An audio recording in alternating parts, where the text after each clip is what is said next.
आधी मेणबत्त्या विझव, मग सांगते. आधी मला सांगा काय आहे. दादा, अरे आधी मेणबत्त्या तर विझव, मग सांगतो आम्ही सगळं. आधी मला सांगा, मग तुम्ही म्हणाल ते करतो. राघव, तुझा एवढा मोठा अपघात झाला होता, तर त्यातून सावरून लोकांना बोलायला कित्येक महिने लागतात, पण तू चक्क कमी दिवसात केस लढतोयस. याच्यापेक्षा दुसरा विजय कुठला असू शकतो सांग. याही परिस्थितीत तू तुझ्या कुटुंबाचा विचार करतोयस, तुझ्या माणसांचा विचार करतोयस. अरे यापेक्षा कोणता मोठा विजय असणार आहे?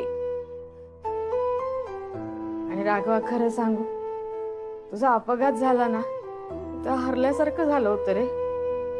पण एवढ्या मोठ्या संकटात तू परत खंबीरपणे या घराला उभं केलंस.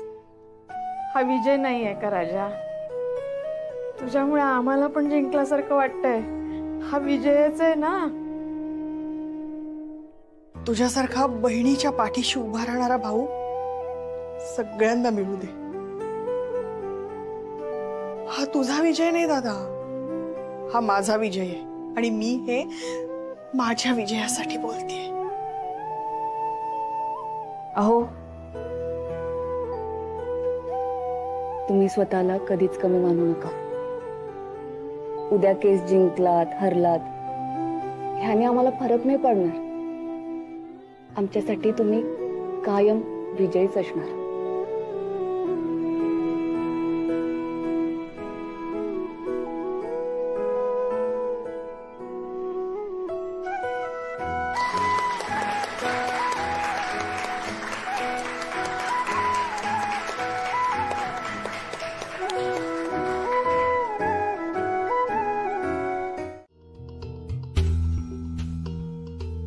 हा कॉइन आठवतोय?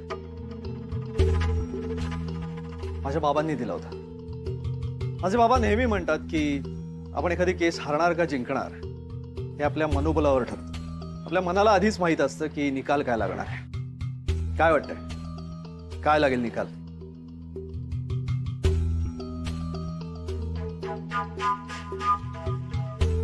छापा की काटा? एनिवे, मला वाटतं काटा.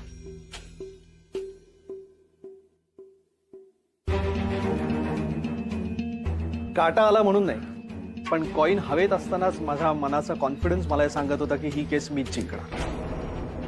विराज, हा कॉइन तुझ्या बाबांनी मला दिला होता. तो तू चोरला होतास. ठीक आहे, तू कॉइन चोरू शकतोस, पण कोणाची बुद्धिमत्ता नाही ना चोरू शकत. आनंदी, वर्षा, निघूया आपण.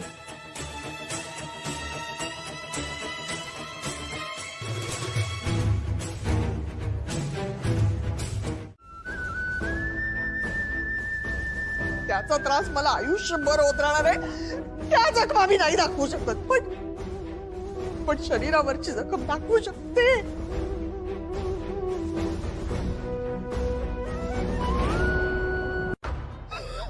या माणसाने मला पहिल्यांदा चाकून लावला ना मानेला.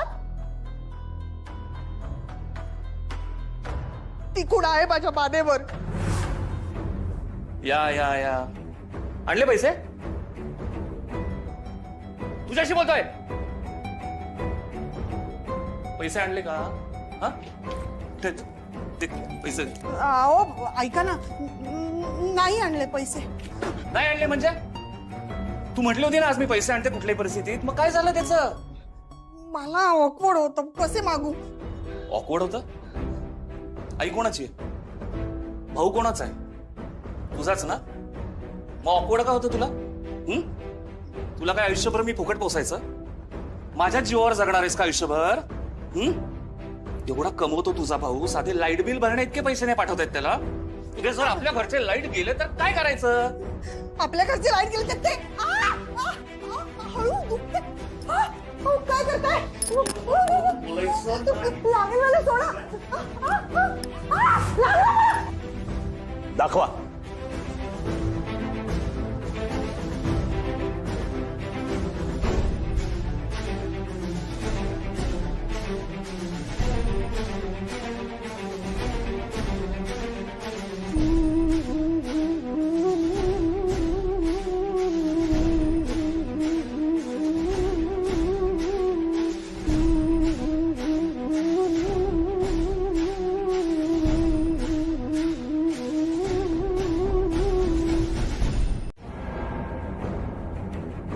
गेल्या वेळेला कोर्टाच्या तारखेला मी इथे यायला निघालोच होतो, पण मध्येच अतुलच्या माणसाने माझी बॅग चोरली. मी त्याचा पाठलाग केला. अशा ठिकाणी घेऊन गेलं जिथे अतुल आणि त्याची 3-4 माणसं माझी वाट पाहतच होते. त्याने माझ्यावर हल्ला केला आणि स्वतः अतुलने मला दुसऱ्या मजल्यावरून खाली ढकललं. मी पडलो. त्यानंतर माझी ही अवस्था झाली.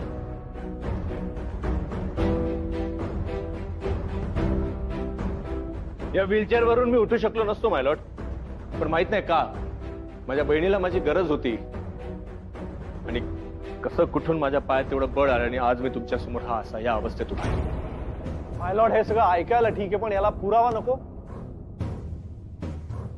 तुम्हाला पुरावा हवाय? आहे माझ्याकडे.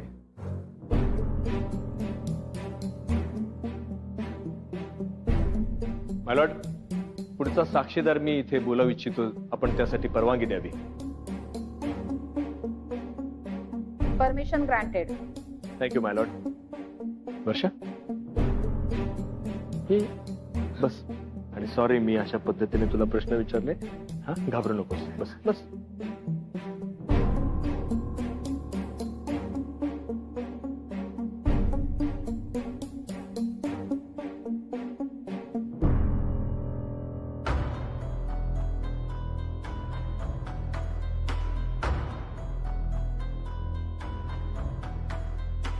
ये.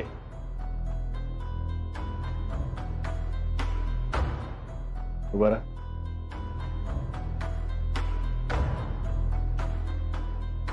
मी तुला एकच आणि थेट प्रश्न विचारेन. माझ्यावर तू जो हल्ला केलास तो कुणाच्या सांगण्यावरून केला होतास?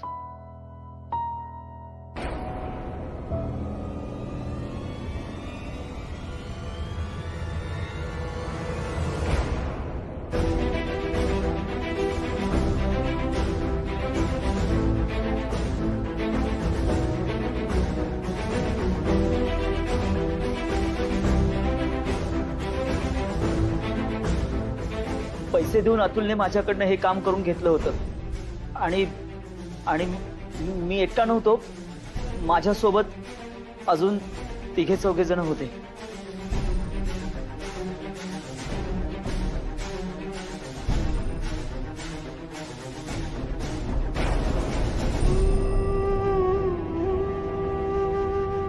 माय लॉर्ड,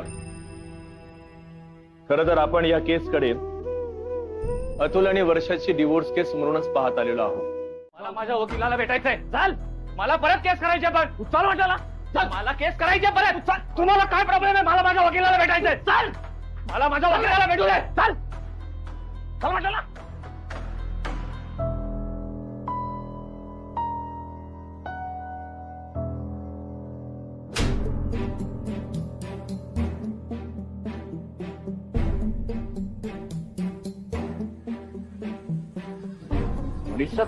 तू ए, गप्प बसायचा. मी आता तुला घाबरण्याचं कारण काहीच नाही. मी जे नाही करू शकले ते या दोघांनी करून दाखवलंय.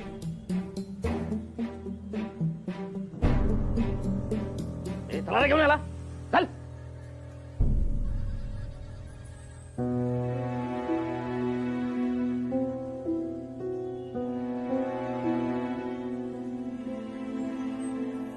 थँक्यू.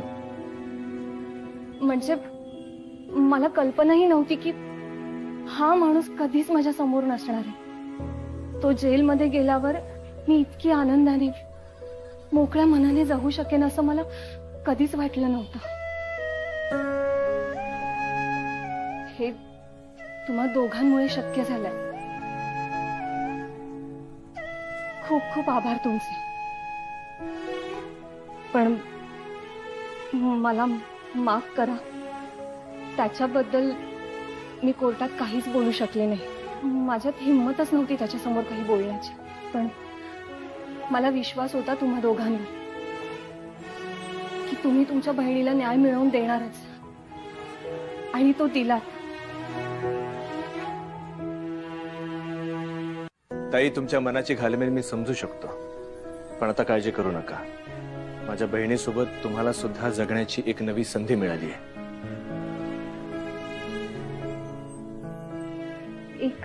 सांगू, मला जर तुमच्यासारखाच भाऊ असता तर या सगळ्यातून मी केव्हाच मोकळी झाली असते.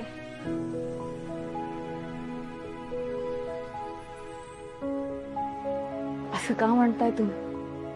अहो, हे तुमच्या भावासारखेच आहेत. तुम्हाला एक सांगू, आज ही केस ह्यांनी त्यांच्या बहिणीसाठी तर लढलीच, त्या स्त्रियांसाठी पण लढली ज्यांचं जगणं पुरुषी अहंकाराने नकोसं झालंय. तुमचे आभार कसे मानू मला. आणि तेव्हा तू तुझी वकिली बाजूला ठेवलीस आणि एक माणूस म्हणून विचार करू लागलास आणि मला कुठेच तू अडवलं नाहीस, मला तू विरोध केला नाहीस. त्यासाठी खरंच थँक्यू. ऑनेस्टली मला ह्याचं क्रेडिट देण्याची गरज नाही. तू ही केस तुझ्या स्किल्समुळे आणि तुझ्या हुशारीमुळे जिंकली. नाही विराज, नाही.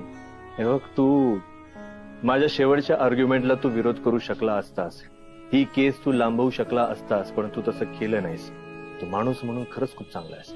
आणि मला ही गोष्ट माहित होती, ज्या क्षणी तुला जाणवेल ना की हा अतुल दोषी आहे, त्यावेळेला तुलाही वाटत राहील की मी केस जिंकावं. हे मला माहित होतं आणि बघ तसंच झालं. ते जाऊ दे. पण आता ना मला ही आपल्यातली स्पर्धा मला नकोय. मला असं वाटतं की आपण दोघांनी मिळून एकत्रित काम करावं, ही मी आशा करतो. आणि तू वकील म्हणून नाही रे, पण एक मित्र म्हणून कायम माझ्या आयुष्यात असावं हीच माझी इच्छा आहे. तुला खरं सांगू, गेले 1-1.5 महिन्यापासून मी आयुष्यात पुन्हा एकदा ते थ्रिल अनुभवत होतो. तुला आठवतंय आपण कॉलेजमध्ये असताना एकमेकाच्या केसेसमध्ये हिरिरीने भाग घ्यायचो, एकमेकाच्या समोर उभं राहून आपण आपल्या केसेससाठी आर्ग्यू करायचो. ती गंमत, ते थ्रिल मी पुन्हा अनुभवलं. आय गॅरंटी यू की ह्यानंतर माझी कोणतीही स्पर्धा तुझ्या समोर नसेल. डेफिनेटली. आणि एक तुझ्या फॅमिलीकडे बघून मला मगाशी रिअलाइज झालं की आयुष्यात जगण्यासाठी आणि जिंकण्यासाठी खूप गोष्टी असतात.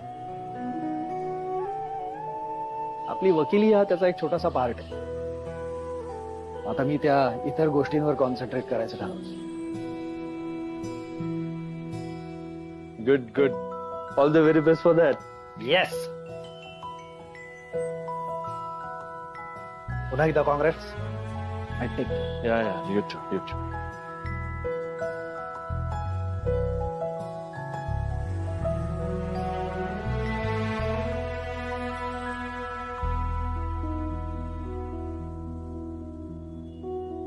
निघूया. अहो, मला तुमच्याशी जरा बोलायचंय. हा नंदू, तू गाडी काढतोस? आम्ही आलोच. हो. या तुम्ही. आलोच आम्ही. हो चल.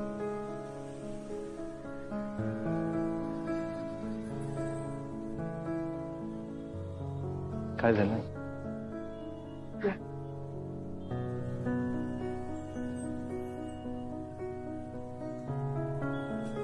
आनंदी, आपण इथे का आलोय सांगशील? खूप दिवस झाले. तुझ्या स्वाभिमानाला धक्का लागलेला मला चालणार नाही. तेव्हा राघव, काय बोलतोस तू हे? आनंदी, तू अजिबात याचं काही ऐकू नकोस. हा, ठीक आहे. ठीक काय ठीक? अगं, आत्ता कुठे तुमचं जमायला लागलं एकमेकांशी? आनंदीप, आनंदीप, राघव, काय केलंस तू हे? राघवा, आम्हाला काही कळत नाही बाई. घरी खायचं का बाहेर जायचं जेवायला? यांचं एक वेगळंच, माझं एक वेगळं. तू सांग, तुला कुठे जायचंय? म्हणजे घरात जेवायचं का बाहेर जायचं? तू सांगशील ते. तुझा निर्णय महत्वाचा.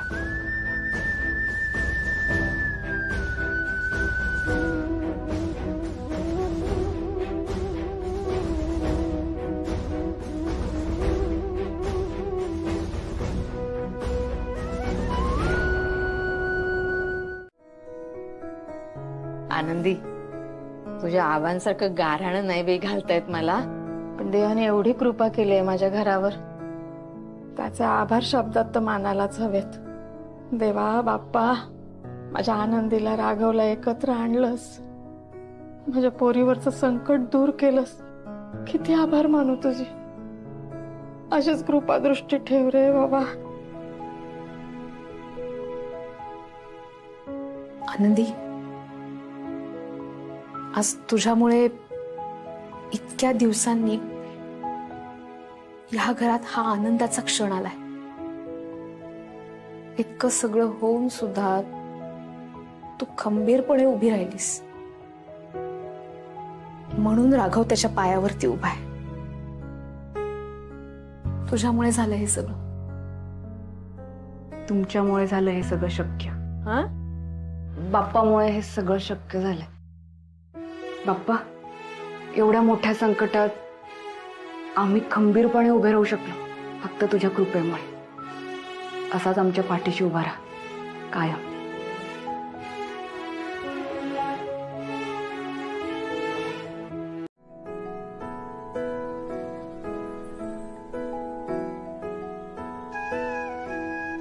आहे ग? अरे खूप छान वाटतंय मला, अगदी मोकळं मोकळं. मग आता काय काय करायचं ठरवलंयस? आता ना मी आधी माझ्या जॉबवर फोकस करणार आहे. आणि ना लवकरात लवकर मला प्रमोशन कसं मिळेल यासाठी प्रयत्न करणार आहे. घरात हातभार लावायला पाहिजे मला. दादा आणि आनंदीवर ओझं बनून नाही राहायचंय मला. आणि हो, आनंदीला मदत करायची आहे. गेल्या काही काळात खूप भार पडला तिच्यावर कामाचा. तिला सुद्धा थोडासा आराम मिळाला पाहिजे ना. आणि आणि हो, मला ना रोज रात्री पाणीपुरी खायची आहे. खूप फिरायचंय. अतुल बरोबर असताना मला जे स्वातंत्र्य मिळालं नाही ना, ते आता मला हवंय. आयुष्य जगण्याचा पुरेपूर आनंद घ्यायचा आहे मला. आणखीन काय काय करायचं ठरवलंयस? आणखी अरे हो, शॉपिंग करायची आहे मला. दादासाठी शर्ट घ्यायचा आहे, आनंदीसाठी ड्रेस घ्यायचा आहे, आईसाठी आणि चिंगीसाठी सुद्धा गिफ्ट घेणार आहे. तू एक काम कर ना, तू त्या सगळ्यांनाच घेऊन जा ना शॉपिंगला. आणि मग सरप्राईज कसं राहणार त्यांना? हा, मग नको न्यूज. तुला काय करायचं ते कर. नंदू, काय झालं? मला वाटलं होतं एखादी तरी गोष्ट माझ्या बरोबर करायची ठरवली अशी. नंदू, मला हे सगळं फक्त तुझ्या बरोबरच करायचंय. हो, अरे मला पाणीपुरी खाताना तू सोबत हवायस. सगळ्यांसाठी शॉपिंग मी जेव्हा करीन ना, तेव्हा मला तुला सोबत घेऊन जायचंय. मला कुठेही फिरायचं असेल तेव्हा तू मला सोबत हवायस. आता पुढचं आयुष्य मला एकटीने नाही जगायचंय, मला तुझ्या बरोबर जगायचंय. अगं, मी पण तेच विचारणार होतो तुला. पण काय, आताच तुझा डिवोर्स आला ना, तर कसं विचारू काही कळत नव्हतं मला. आताही तुझ्याशी त्या बाबतीत कसं बोलावं ते कळत नाहीये. काय मी तुला ते म्हणजे आपण दोघं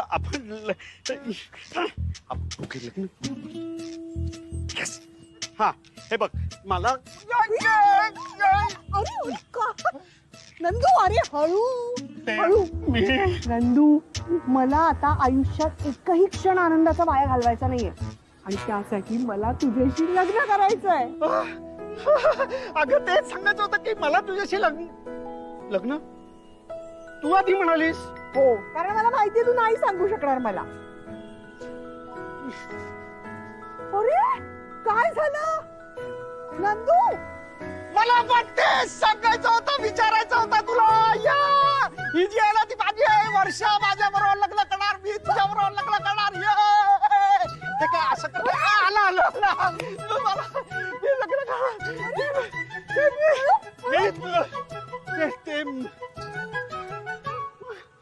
ते सांगायचं होतं की बरं असं ते जमत नाही. हे बघ,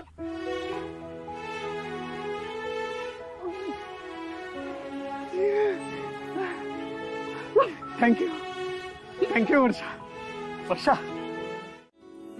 हे बाय माझे. अहो, किती छान. कशासाठी केलं पण? कशासाठी म्हणजे? आनंदी, मी इतक्यांदा आपली डेट प्लॅन केली आहे, पण काही ना काहीतरी होत आलेलं आणि ते प्लॅन सगळं फिसकटायचं. पण म्हटलं आज घरातून बाहेर नाही जाऊ शकत, पण निदान मग इथल्या इथे तरी आपल्याला एकांत मिळावा म्हणून हे सगळं. आवडलं? आवडलं, किती? खूप खूप खूप आवडलं. अहो पण खरंच कशासाठी केलं हे सगळं? म्हणजे काय गरज होती हे सगळं करण्याची? कशासाठी म्हणजे काय गरज होती असं का म्हणतेस तू? आनंदी, तुझी तत्व, तुझा स्वाभिमान हे सगळं काही बाजूला ठेवून फक्त माझ्यासाठी तू घरी परतलीस, माझी काळजी घेत राहिलीस, अजूनही घेतेस. ही हॉस्पिटलची जागरणं आणि या सगळ्या गोष्टी करत असताना ताण मात्र तुझ्यावरच पडत होता. ताण कसला? अहो तुम्हाला त्रास होत होता, मग मी केलं तर काय फरक पडतो? आणि सतत डोक्यात त्या केसचा विचार. मला त्रास होत होता आणि माझी काळजी सगळेजण करत होते, मी बघत होतो. मला सांभाळलंस ते तू, आई आणि वर्षाला सावरलंस तू, चिंगीचं सगळं पाहत होतीस तू. बरं मग हे सगळं करून वर्षाच्या केससाठी जे काही पुरावे, साक्षीदार हे जमा करण्याची धडपड तुझी चालू होतीच, बघत होतो मी. माझ्या बाबतीत जे घडलं त्याचा सुगावा लागण्यासाठी काय काय नाही केलंस तू. बस झालं, किती कौतुक करणार आहात? मग मी एवढं नाही का करू शकत तुझ्यासाठी?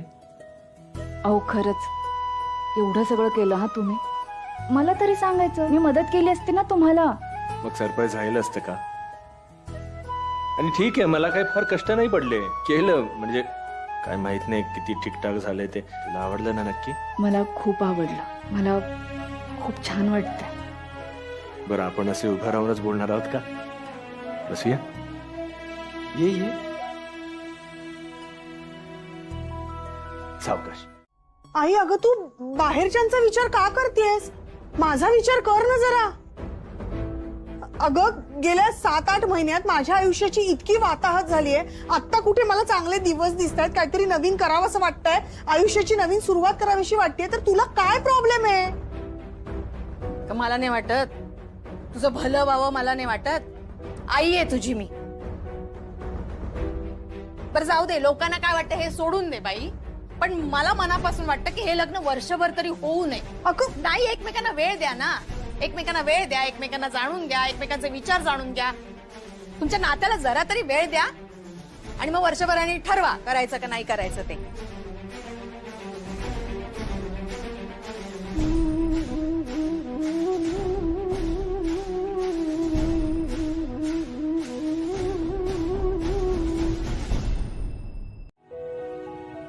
अहो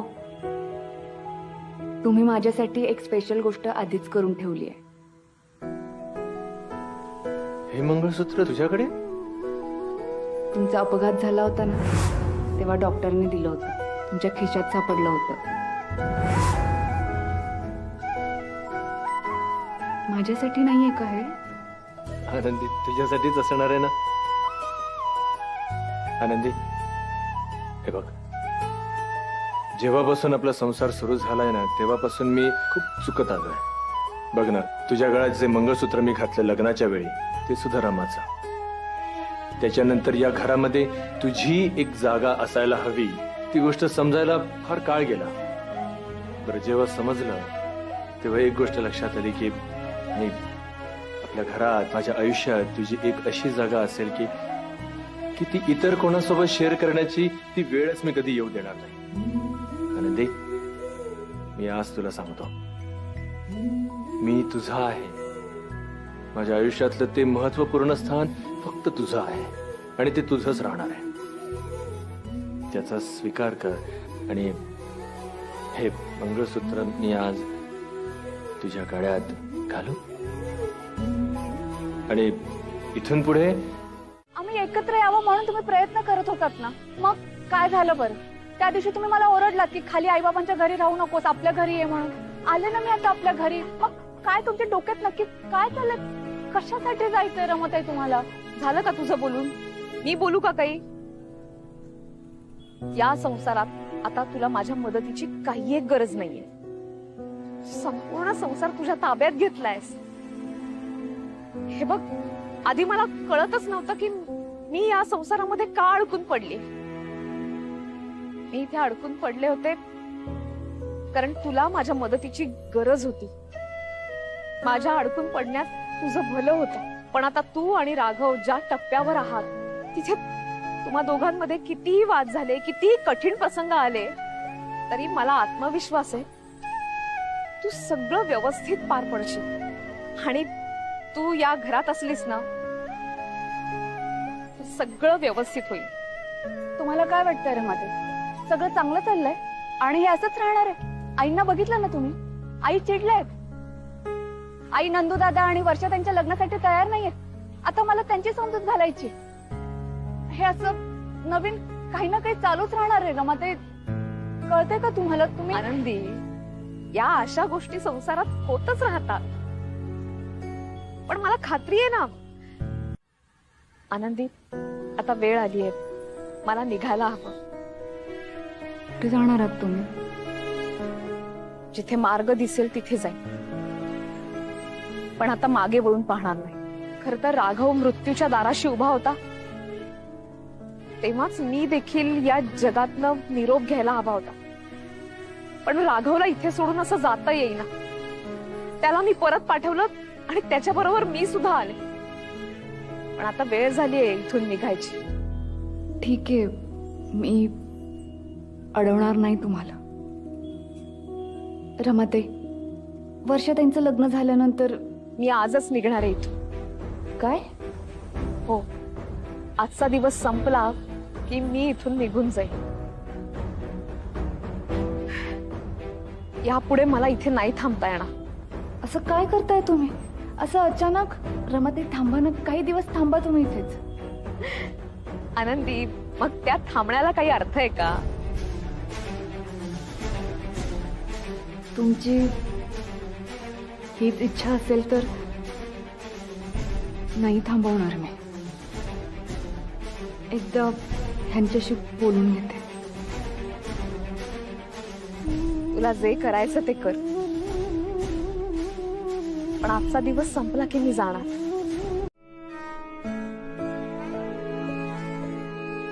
दादा, मी तुला एकदा सांगितलं ना, तू बोलायचं म्हणजे बोलायचंच. नाही वर्षा, मी नाही. अरे आनंदी, आनंदी बघ ना. काय काय झालं? अगं दादाला समजव ना, ऐकतच नाहीये माझं. काय झालंय ते तर सांगा आधी. मी दादाला सांगतेय की आईशी आमच्या लग्नाबाबत बोल, माझ्या आणि नंदूच्या. तो ऐकतच नाही. अगं दादाचा शब्द मोडू नाही शकणार ना आई, त्याचा ऐकेल ती. नाही वर्षा, ही तुझी लढाई आहे, तुलाच लढायची. तुला काय वाटलं? चल, आई माझं मन राखण्यासाठी होकार देईल, पण ती मनापासून तयार होण्याकरता तुलाच तिला मनवायचं आहे, तुला आणि नंदूला. अरे दादा, आम्ही बोलूच दोघ जण, पण तरीही आईनी नाही ऐकलं ना, तर मग तू बोल. नाही, बरोबर सांगतायत ते. कोर्टातली केस लढले ना, ते जिंकले ना. ते आता आईंचं मन वळवण्याचं काम तुमचं, ती लढाई तुमची, तुम्ही जिंका ती. तुम्ही दोघं पण ना, मला ना नंदूला फोन करून सांगावंच लागणार आहे की काहीही करून आईचा होकार मिळवायला लागणार आहे. मी आले त्याला फोन करून.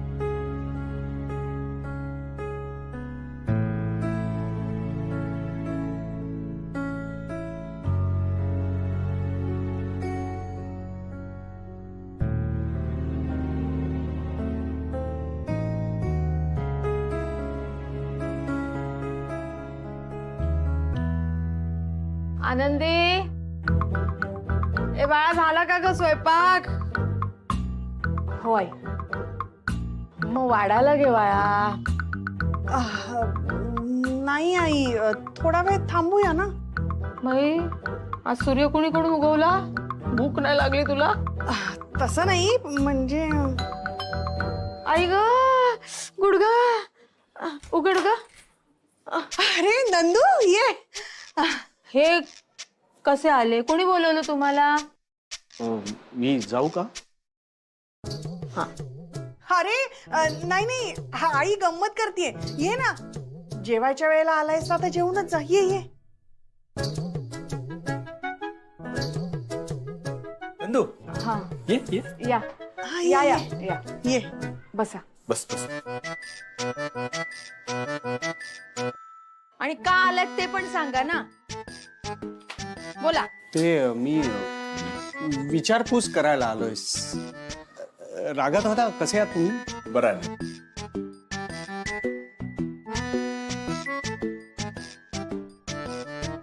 आई, तुम्ही कशा आहात? एक गुडघे सोडले तर बाकी ठणठणीत आहे मी. झालं विचारपूस करून निघा. आई,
नको अहो चांगलं खाल्लं पाहिजे तरणाटाच्या माणसाने.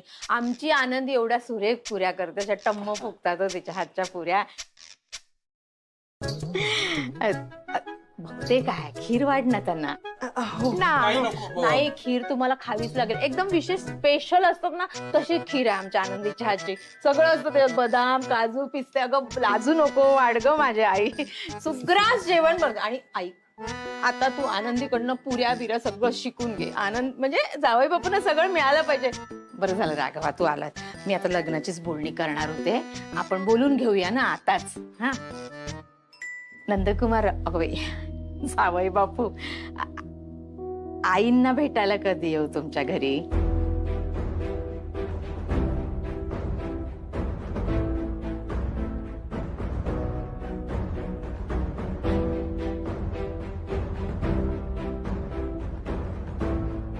वर्षाच्या आईला तर आपण लग्नासाठी तयार केलंय, पण आता माझ्या आईचं मन कसं वळवणार?